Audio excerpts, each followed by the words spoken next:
नमस्कार, जय श्री कृष्ण। आज हम आपके लिए लेकर आए हैं गंगा सागर तीर्थ की पौराणिक कथा। हिंदू धर्म में गंगा सागर भी एक प्रमुख तीर्थ है और इस तीर्थ को लेकर एक धारणा भी है कि सारे तीर्थ बार बार, गंगा सागर एक बार। तो आइए जानते हैं कि ऐसा क्यों कहा जाता है। बंगाल की खाड़ी, जहाँ गंगा नदी समुद्र में मिलती है, उस स्थान को गंगा सागर कहा गया है।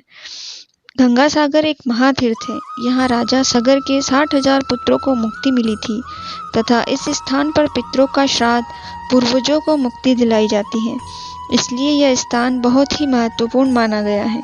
हर किसी को एक न एक बार गंगा सागर की यात्रा अवश्य करनी चाहिए, क्योंकि इस स्थान की एक बार की गई यात्रा आपको अनेक स्थान की कई बार की गई यात्राओं से अधिक फल देती है। इसलिए कहा जाता है कि सारे तीर्थ बार बार, गंगा सागर एक बार।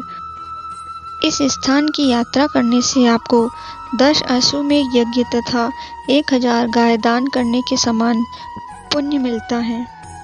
अगर आप संसार के सारे तीर्थ कर लेते हैं पर गंगा सागर नहीं जाते, तो आपके बाकी के किए गए तीर्थों का लाभ भी पूर्ण रूप से आपको नहीं मिलता। अब हम जानेंगे गंगा सागर की कहानी। महाराज सगर की 2 रानियां थीं। एक रानी से एक पुत्र हुआ और दूसरी रानी से 60,000 पुत्र हुए। एक बार महाराज सगर ने अश्वमेध यज्ञ शुरू किया।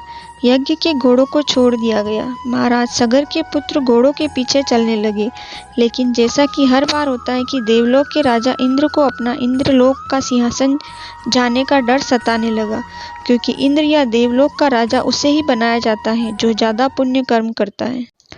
देवराज इंद्र ने एक चाल चली। महाराज सगर के अश्वमेध यज्ञ के घोड़ों को चुराकर पाताल लोक ले गए। वहां पर कपिल मुनि ध्यानावस्था में थे। वहीं पर ले जाकर घोड़ों को बांध दिया।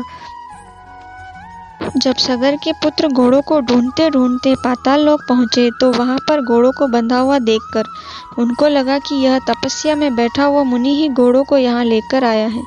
वो उस मुनि को ध्यान से उठाने का प्रयास करने लगे और अपशब्द कहने लगे। ध्यान में बैठे हुए कपिल मुनि को सगर के पुत्रों की बातों से क्रोध आ गया और उन्होंने अपनी क्रोधाग्नि से पूरे 60,000 सगर पुत्रों को जलाकर राख कर दिया।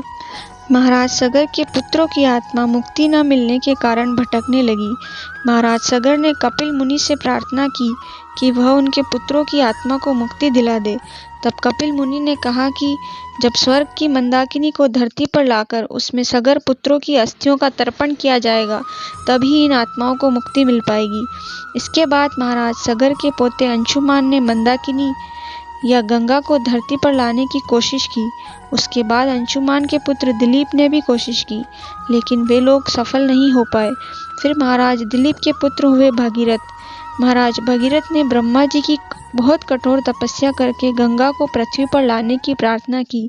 स्वर्ग से पृथ्वी पर आने पर गंगा के प्रभाव से धरती के टूटने या कटने का डर था, अतः उसके वेग को रोकने के लिए भागीरथ ने फिर भगवान शिव की तपस्या की और उन्हें प्रसन्न किया। भगवान विष्णु के चरणों से निकली माँ गंगा भगवान शिव की जटाओं में प्रवाहित होने लगी। फिर भगवान शिव की जटाओं से गंगा नदी बनकर हिमालय से निकलती हुई महाराज भगीरथ के पीछे पीछे पाताल लोक तक पहुंच गई, जहां सगर के 60,000 पुत्रों की अस्थियां और राख पड़े हुए थे। माँ गंगा के जल से सगर पुत्रों की आत्माओं को मुक्ति मिल गई। समुद्र के पानी को महर्षि अगस्त्य ने पीकर खाली कर दिया था, वह फिर से भर गया।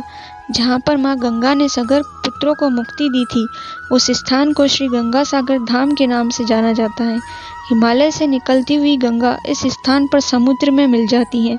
बंगाल की खाड़ी में स्थित गंगा सागर को हिंदुओं का बहुत ही पवित्र स्थान माना गया है।